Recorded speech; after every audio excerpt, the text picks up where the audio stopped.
talked quite a bit about the idea of discerning our inner world.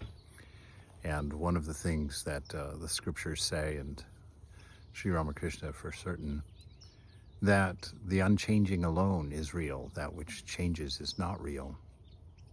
And of course, the background is for that. The fact that even everything in this frame right now that you're looking at will not always be what it is. This grass will die and become part of something else. These trees will fall and become part of something else. This body, me, will become worm food and change into something else also. That this world is constantly changing.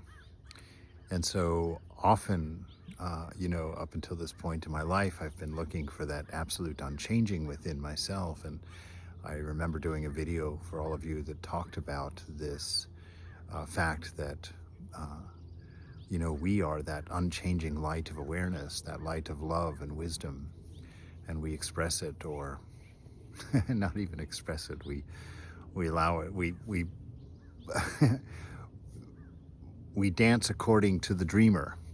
We as the dreamed are not creating the dream. It's the dreamer who creates the dream, and all the characters in the dream have that sense of self activation, but in fact it's not true.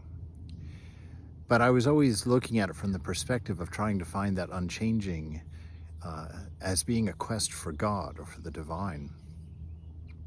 And it is.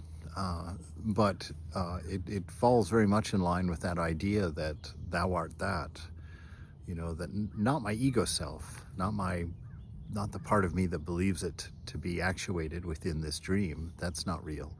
Me as the dreamer, whom I'm as of yet somewhat unaware of. I have suspicions about it, but still somehow unaware. And I come to know that that is actually obviously me, that I'm looking for me, that I am the unchanging absolute, the true me, not the me of the story, not me of the dream, but me as the container of all things, which is a very general, huge, enormous me that has no particularity. But I've begun using it in a rather different way, in that I've noticed that some of my desires don't go away, And I was really sitting there and contemplating, why is that? I take refuge. I've been working on these things for years. I've done so much discerning and analysis, and I can clearly see their absurdity. And even, as we study in that Thursday night class on Vedic Christianity, that imitation of Christ, and I was quite surprised in there to see how many times he talks about this dilemma, how we do these things that we don't really want to do because the body and the mind demand them. And that's really key right there.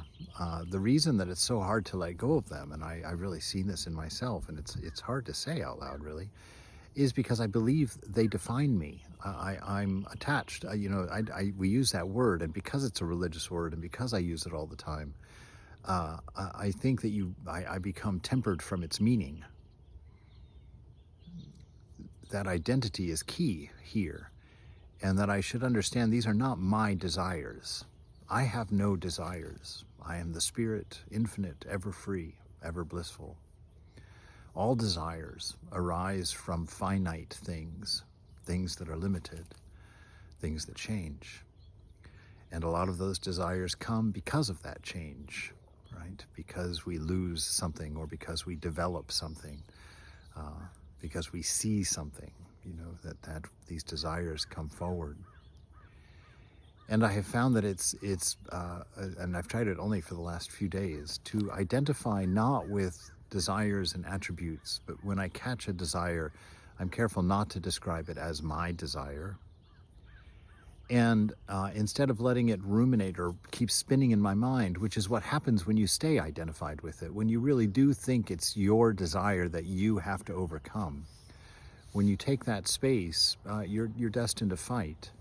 And as I've shared in some other videos before, that fight is really an excuse to lose, because you don't win. And the reason you don't win is because you don't want to. And that's one of the first things I had to admit, is seeing that in myself and understanding that meant my discernment was not finished yet, that I still had a lot of inner work to do. And that has gone on. But now I'm realizing the way that seems to help with that is to identify with silence within. Instead of identifying with these desires and with these attributes and whatnot, to identify with silence, identify with that deep, abiding inner peace in the silence of yourself. And it's interesting because doing that makes me aware of a bliss, makes me aware of a joy in just being. And it sort of circumvents the need to act on my desire if it is my desire, and it eliminates the need to overcome my desire by understanding that it's not my desire, and that I am always content, and to identify with the silence that that indicates within. Right? And in that silence within, that unchanging silence within, there is the peace that passes understanding. And there is the key to being here and being now, and to becoming a conduit of love, a conduit of wisdom, a conduit of patience, a conduit of empathy, of caring, of service.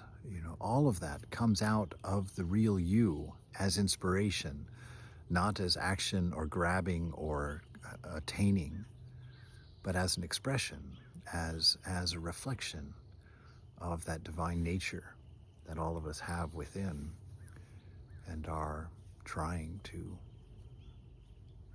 free in ourselves. So know that I know we can hear these words a million times, and they don't mean anything until the moment when the time is right, when the lock gets unclicked, as it were, within. But hear that you are bliss, you are love, Ananda, and that it's infinite. You have so much of it, you are composed of it, and it's an endless supply of it. And to identify with the peace that you seek, understand that it is already what you are when you're not entangled with the things of change and the things of mind and body, which are the same thing, actually. It's philosophy, really, until we know it. But in it and its pursuit is peace, an unchanging peace. And that is what you are. That is what you are.